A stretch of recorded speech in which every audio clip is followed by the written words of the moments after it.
Keti Lumana, Aimé Monzou, Lady Makindo, Vibration Schengen. Choc, choc, choc, Liké Makengo, Bituka Epele, la Fleur Félix et la Parisienne.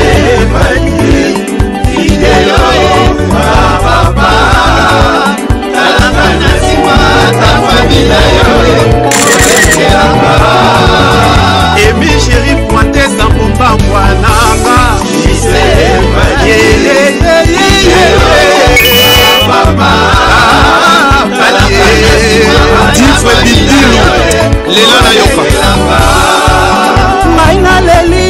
J'aime pas dire Bundesliga.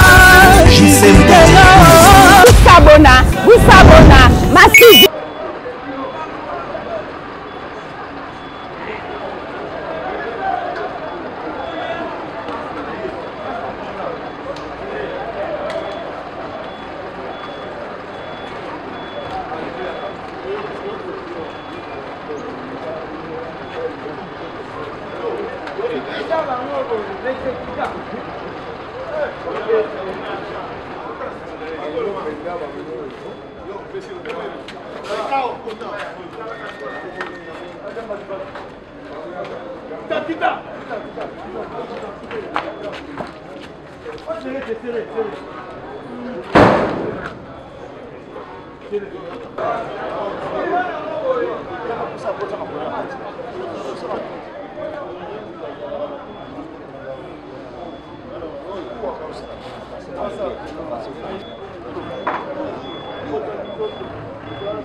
Est-ce que Namibek Yakan, moi à 22 ans, ou tu as 22 ans, à quoi va Nalaka?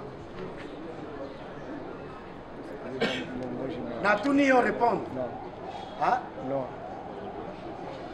Est-ce que tu as 18 ans comme matin, avant Naganaka Namibek Yakan? Non. Non, yo Salaganini.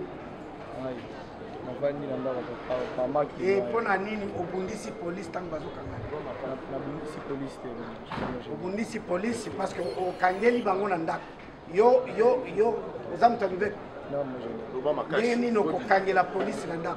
La Kangela police Nanda, ou Tengam qui n'a fumoli porte. Ou fumoli porte, Bundi. Bar RMP 36784. Bar PR 021. Bar NGA du 29/16/2013, Monsieur l'officier du ministère public poursuit par devant le tribunal de séance le prévenu Camille Amiché pour des faits qualifiés de vagabondage. infraction prévue et punie par les articles 1er, 3, 4 et 5 du décret du 23 mai 1896 tel que modifié par les décrets du 11 juillet 1923. Qu'à la veille de la cause, le prévenu a comparu en personne sans assistance judiciaire. Que le tribunal s'est déclaré saisi à son égard sur sa comparution volontaire. Ainsi, la procédure suivie est suffisamment régulière. Pour ce qui concerne les faits, il lui est reproché le fait de s'être retrouvé à Kinshasa, ville de ce nom, capitale de la République démocratique du Congo, sans préjudice de date précise, mais au courant du mois de juin 2023, période non encore couverte par le délai légal de prescription de l'action publique par fainéantisme, était trouvé en état de vagabondage.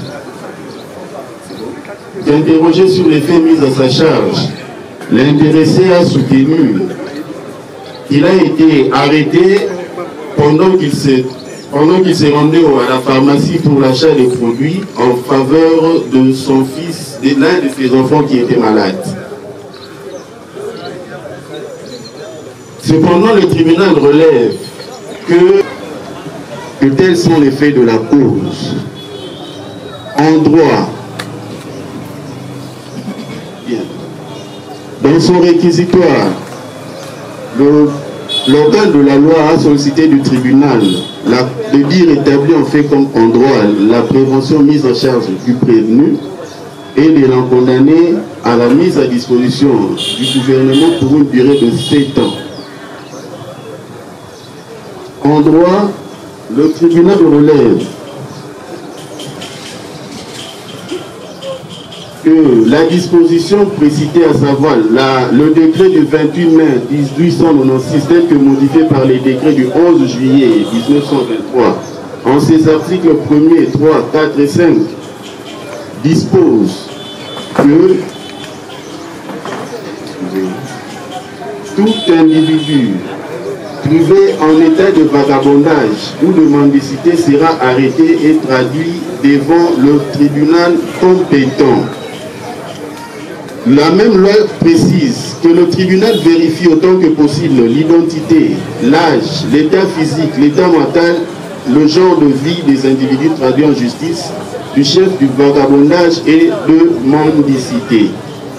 Dans l'espèce, le tribunal relève que contrairement aux allégations du prévenu à l'audience de ce jour, ce dernier s'était retrouvé sur la voie publique en train d'errer sans destination précise, alors que, compte tenu de son âge et des responsabilités dont il se provoque, il était censé avoir la société que pour les individus.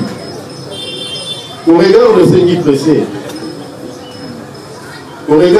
précède, le tribunal le condamnera en le mettant à la disposition du gouvernement pendant cette année.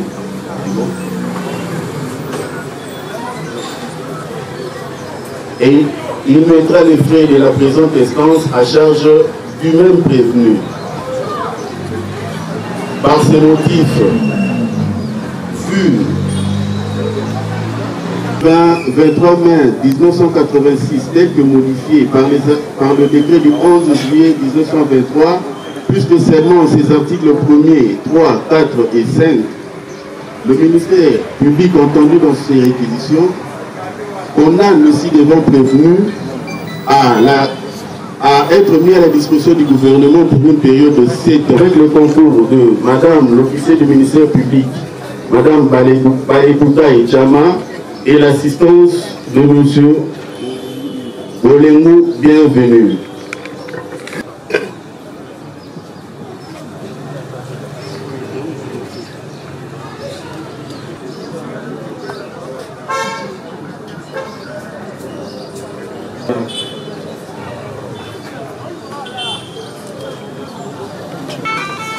Le tribunal est non saisi à l'égard du prévenu, à moins que ce dernier accepte de comparaître volontairement.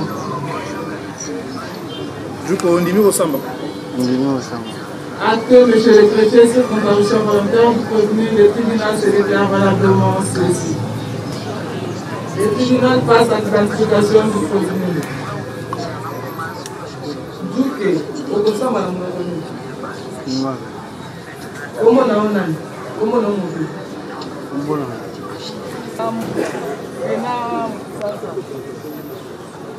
sans éviter.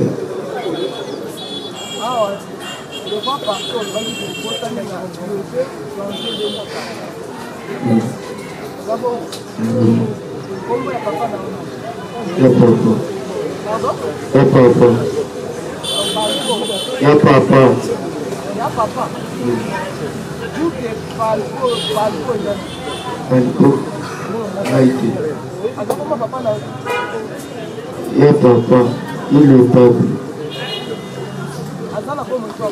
Akufa. Maman d'Azan. Nini Kita. Et Azan. Bogandé n'a habité. Ma vie comme le Congo.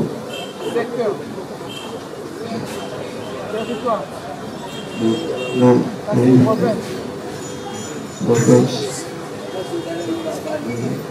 Madame la province de l'habité.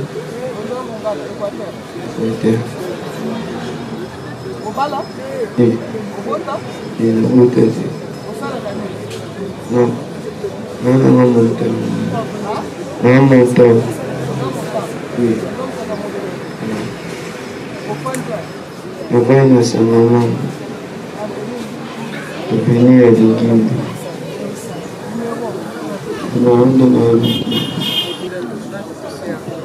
Madame le procureur, vous avez la parole pour nous présenter le fait de la présentation. Ou dérèglement de mœurs était trouvé en état habituel des vagabondages. En l'espèce, cette à Kinshasa, ville des Sénats et capitale de la RDC, sans préjudice de date certaine, au courant du mois de juin 2023, période non encore couverte par le délai légal des prescriptions de l'action publique, par fainéantise, était trouvé en état de vagabondage, fait prévu et puni par les articles 1er, 3, 4 et 5 du décret du 23 mai 1896, tel que modifié par le décret du 11 juillet 1923. Final. Bakangio pour la musique. Hello, Bakamile, on a aidé à monter. La routine Kolo, Bakamala, la 15 heures. Et on va donner un matin. On t'a dit que l'on a qui est d'eau. On a tout son vélo qu'on a venu, on a qui est d'eau. Comme on a commis la bombe du bal, parce que l'ami va aller voir la traque. Mais tous les grands papas, vous voyez les mamies, pour toucher la bureau au vélo de salaire. Et la salle du samedi. Attends, la rue Jean, sexe dans le Mali. Devant ma sang à Ipen. Ipen va connaître comment on a évité. La haute région de la commande. Est-ce que vous avez évacué le Lémo Samba qui n'a pas appris le Lémo Samba je vois la partie au lobique au Bakanyo la Tongo.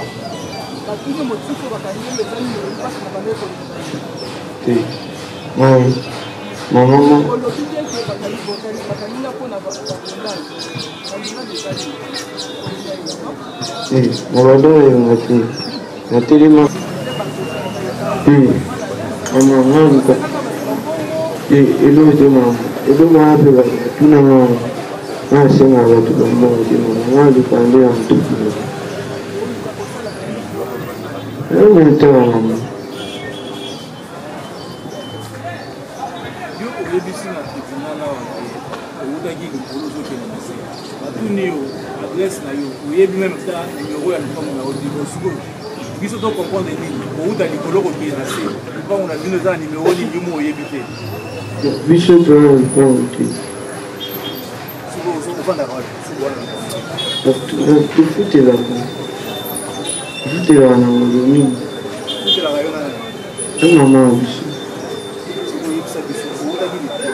nde nakutana na masa na nga monta tobandi osonga na 2000 liboso elikoa moto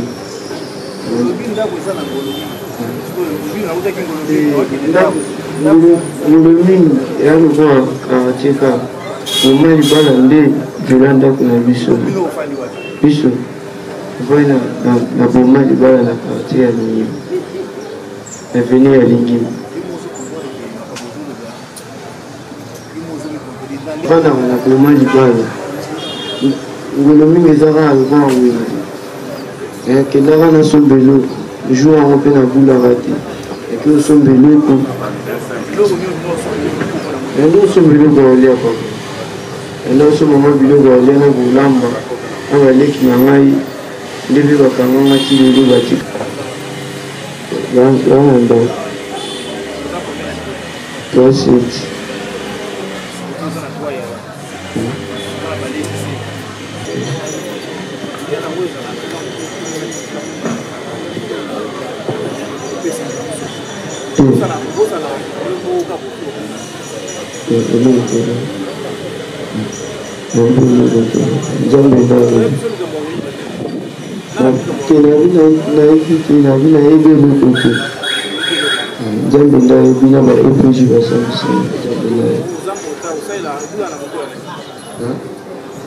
nazalaka na moto na biso na depuis kaka kufa nakomaka kobula na baseki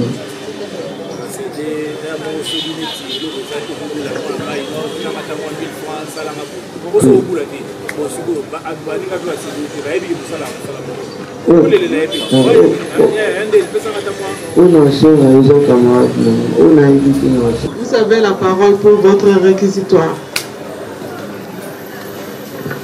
Merci Madame le Président, membre de la proposition. Et prévenu étant aux aveux les plus compris, le tribunal tirera des conséquences de l'existence de la prévention des vagabondages et de mendicité mis à sa charge et le condamnera en les mettant à la disposition du gouvernement pendant 7 ans. Abondi. Merci beaucoup Madame le procureur pour votre réquisitoire. lolenge oyo ye na yo awa na makambo oyo osali il faut tozwa yo totia yo na disposition ya gouvernement pendant 7 ans soki gouvernement koredresse yo soki akotinda yo na esika oyo ye alingi mpona koredresse yo okozala na disposition na ye yo osengi na biso nini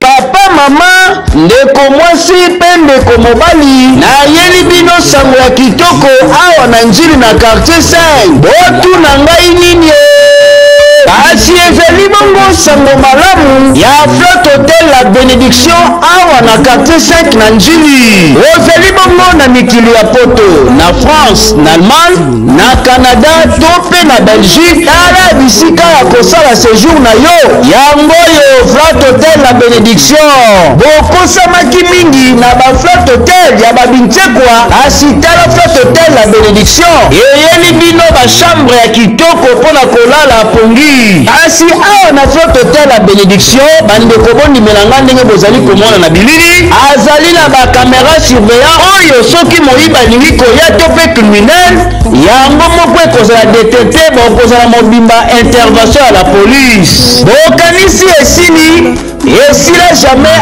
awa na Flotte Hotel la Bénédiction awa kutu bosala na bino baproblème ya mai mpo awa mai bazali na réservoir na bango ya mai kitoko mpona kutu courant eza ya kolobela te mpo bazali na bapano na bango oyo epesaka bango courant na butu mpe na ntongo mpe na moi okozala desi te mpo na courant bongo kote ya bachambre mame botala bino moko na bilili bozali komona bachambre ya kitoko soki boye awa mpona kopema ezali mpe na bachambre oyo bokoki kozala en famille mpe libota mobimba awa na kati ya Flotte Hotel la Bénédiction na Flotte Hotel la Bénédiction ezali mpe na mutuka oyo ekozwa bino kino na aéroport ya koya na bino awa na destination ya Flotte la Bénédiction mpe na bacourse mosusu botuni na adresse ezali wapi ezali nango bisika ya kobunga te ndeko papa ndeko mama soki okomi kaka na terrain ya Sainte-Thérèse obwaki miso na avenue Maître Coquet na nsima ekole ya bababa azali bongo na avenue Mosaba 2 numéro 28 na commune ya Njili. Kasi soki olingi kozwa bango benga bango na banimero oyo plus 243 89 65 88 375 plus 32 46 59 79 734 okozala mobimba na Flat Hotel La Bénédiction. Flat Hotel La Bénédiction yonde oye kosukisa ba flat ya Kinkukusa widi Mapusa Blaise Nteka Sarah Ebukanya. Ainsi donc, pour le tribunal, à ce stade, s'estime suffisamment éclairé, il clôt les débats et pour rendre sa décision sur les bancs comme suit. Pendant, et il revenait du marché pour acheter à manger pour sa famille et rentrer à la maison. C'est par là qu'on l'a appréhendé. Tels sont les moyens de la défense tels que soutenus par le prévenu. Attendu que le ministère public, dans ses réquisitions, sollicite du tribunal le placement à la disposition du gouvernement, car les faits tels que mis à charge du prévenu sont établis en fait comme en droit et que le tribunal les place à la disposition du gouvernement pendant 7 ans. Trouvé en état de vagabondage ou de mendicité sera arrêté et traduit devant le tribunal compétent et que ce tribunal doit vérifier autant que possible l'identité, l'âge, l'état physique, l'état mental et les genres de vie des individus traduits en justice du chef de vagabondage ou de mendicité. Dans le cas sous examen, dès lors que le tribunal identifiait déjà les prévenus, il n'a pas su nous donner une bonne adresse. Quel est l'un des éléments constitutifs de cette infraction et qu'à son identification, lui-même a démontré qu'il est sans emploi et il ne fait que mendier auprès des siens pour les survie. Voilà pourquoi le tribunal des séances va dire que le prévenu par devers lui à la personne de Djoukwe Molangi Rissin pour raison d'insécurité de la population en errant comme des lèvres a bel et bien commis cette infraction. Et par la suite, il dira établi en fait comme en droit la prévention de vagabondage mise à sa charge et l'en condamnera et le mettra à la disposition du gouvernement pendant une période de l'ordre judiciaire. Vu le code de procédure pénale, vu les décrets numéro 23 et le décret du 23 mai 1896 tel que modifié par le décret du 11 juillet 1923 en ses articles 1er, 3, 4 et 5, ministère public entendu dans ses réquisitions, dit établi en fait comme en droit la prévention des vagabondages mise à la charge du prévenu Djoukwe Molangi Rissin. Par conséquent, les met à la disposition du gouvernement pendant une période de 7 ans, mais les frais de justice à sa charge. Ainsi jugé plutôt et prononcé par le tribunal de paix Kinshasa Ngaliema, siégeant en matière répressive au premier degré à son audience publique du 7 juillet 2023, à laquelle ont siégé les magistrats Moubenga Ibouka-Samane, ex-président de chambre, Mpoutou Mande Henriette, juge, Mambo Djunga Patrick, juge, avec le concours de Madame Balepouka Ichala Clarisse, officier du ministère public, et l'assistance de Monsieur Bolengo, greffier du siège. Je vous remercie. Mosengo Mbala, à la barre. Comparaissent en personne sans assistance de conseil. Madame Guapido.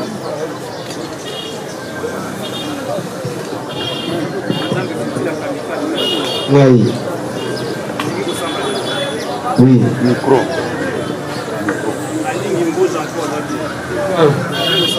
Oui. Présent. Oui.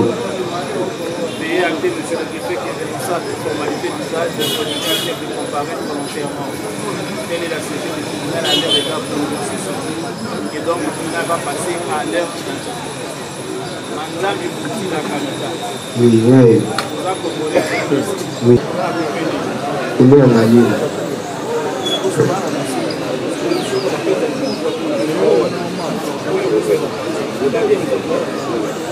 La cimenterie de Malibu. Oui.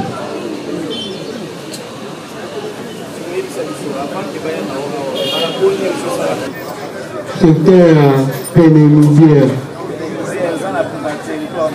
Territoire Kikwiti et Mounou. Province à Bandundu.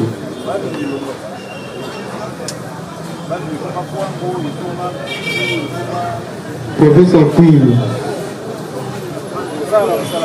Ana Soneri. Na Tanga Abia Bosco. Oui. Oui. T. Efandi na ngalima ya mama yemu. Aveni Mosala. Numéro 14. Oui. Oui. Eveni na ngalima. T.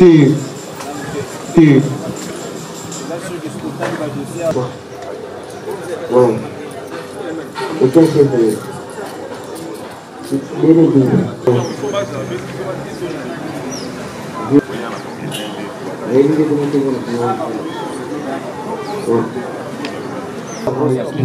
RP 33 541. Les cas. Contre. Bon, ya maye. Yona Kabingwa. Yo como lo nai.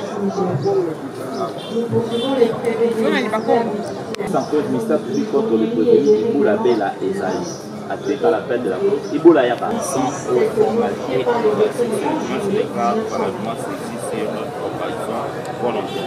Monsieur le Président, pour votre présentation des faits. 5e mois, les deux. Oui.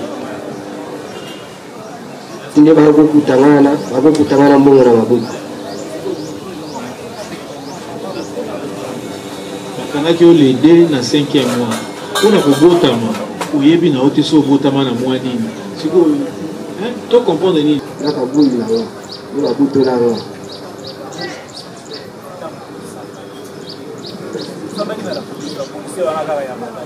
Oui, na samaki. La sinaki. Jodi basaki wana izaki makwanga mama ya Franchi.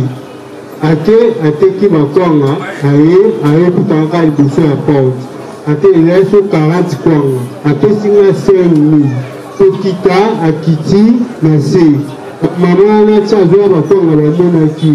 Mama wana bakwanga bafundi etembo mutazwa bakwanga. Tango bakwanga ye aye batransudake azalaki nanga pisma eyi apesa ye ngai asalelaki mama yo awa otonatomaki ndako nde abaneki makuti na ntongo ina ayebeka maki na ntongo awa ezebaki tina bionaaaaa nayebeka amaki na ntongo petit po bokanyana kaka ito basenki ya okanyana ya bolo balanaka bapuli nayebike bondeke anayebike nabapuli bana bamona babakuta na beti na tuna sisi na wana kituna kina ndako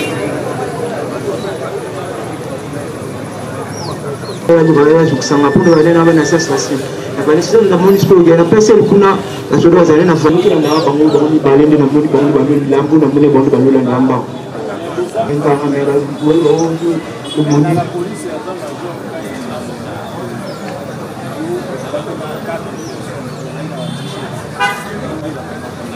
na 4 personnes na ebete na bena ndeko côté na lamuka na selo wapi na solo na 4 personnes binga kuna na pour confirmer elle la lamuka na bimena bana pour bana bana kimbongo 4 personnes na tamo na même pour ana kuna na sa des autres na igna moko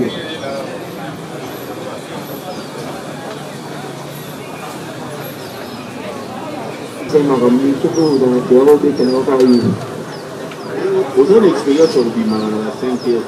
Quand vous finissez 4 heures, vous remarquez que les gens ont la maladie. Ah, dimanche, on a des ballots. Quand on appelle la presse, vous avez la week-end, dimanche, on a tourné. On a des ballots qui m'ont banque de ballots avec la mise en place.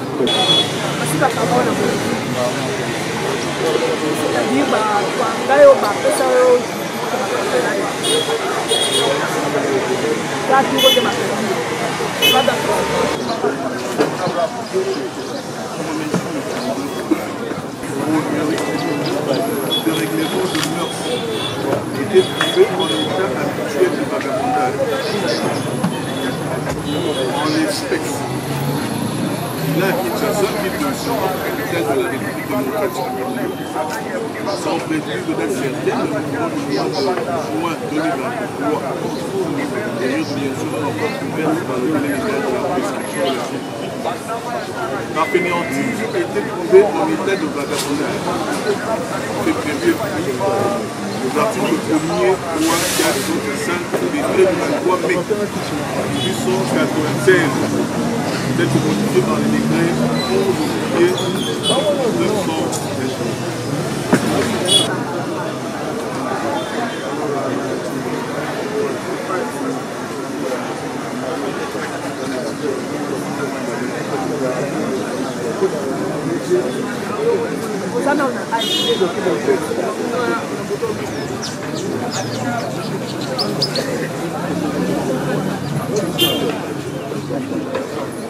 Ministère public est né le 22 mars 2006. Au 22 mars 2023, 17 ans, donc il a moins de 18 ans. Le tribunal présume qu'il est en face d'un mineur. Quel est votre avis? De se mettre en tête qu'il a en face de lui un délinquant. Déjà, il y a une question pertinente qui a été soulevée par le tribunal, mais malheureusement, celui-ci-là, l'extrait est sorti. Reposer la question au prévenu. Il a dit qu'il revenait d'un endroit A vers un endroit B pour chercher de quoi nourrir sa famille. À l'âge de 17 ans, on n'est pas père de famille et de surcroît père de plusieurs enfants, puisqu'il a dit pour chercher de quoi nourrir mon épouse ainsi que mes enfants. L'âge de M. Mafumu Mboma Egide, de manière spontanée, celui-ci a dit: je suis né à Kinshasa le 26 août 1992. Vous comprenez?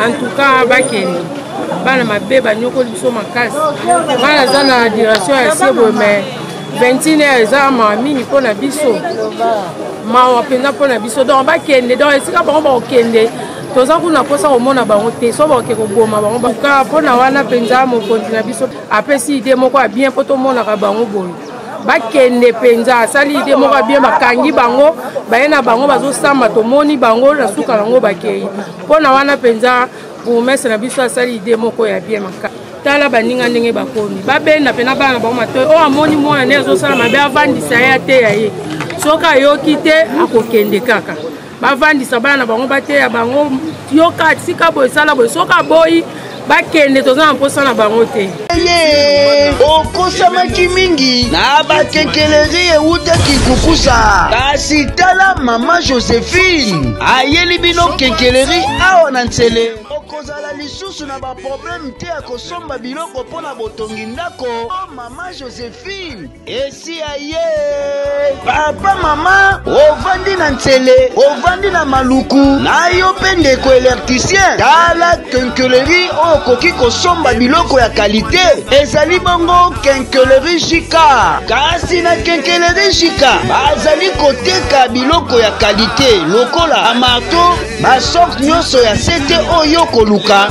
Ezali bongo awa na quincaillerie Jika. Okanisi esili awa na quincaillerie Jika ya Mama Joséphine esila jamais. Mama Joséphine azali koteka pe bampoule économique pe baprojecteur oyo esalaka na courant te. Quincaillerie Jika bazali mpe koteka basima ya bana mboka o mpe basima oyo eutaka libanda. Nyonso oyo okozala nango posa epai ya Mama Joséphine okozala mobimba.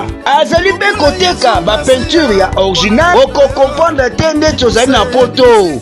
Kasi na nyonso contacte Mama Joséphine na banimero oyo plus 243 80 83 06 493 plus 33 41 086 487. Okozala mobimba epai ya ye moko Mama Joséphine. Jika ezali Joséphine Kiawete. Ah, donc kombo na moko. Eza kombo na ngai moko Joséphine, J Joséphine K Kiawete. Toza na KPM. KPM soko longo aéroport. Arrêt liboso eza terre jaune. Toza na oleki au banque biso toza na KPM. Na KPM na zwi sima na yo. Biloko na onyoso sombi. Tokoye kotikela yo ti na boulevard. Yo moko na kotala distance ezokende na yebiso no pousse po longo la place biso tokotika ti kuna esengi autant. Mais na ko livrer yo à partir à 50 sacs. Bopesa ngai confiance. Na yebi mpasi ya poto, na yebi ndenge otindi 50 sacs basombeli yo 30, j'ai passé par là. Donc ce que Léon a s'est décidé pour na ia na sunga tous les diasporas parce que ngamo ko na vivre yango, ngamo ko na tongaka, na yebi ba numéro oyo tozomona na poto, na yebi na Kinshasa pardon. Na yebi pasi ya mbongo ya poto, bopesa ngai confiance, naza na besoin na bino. Oyo eza mboka na biso. Ah, Mama Joséphine, yonde.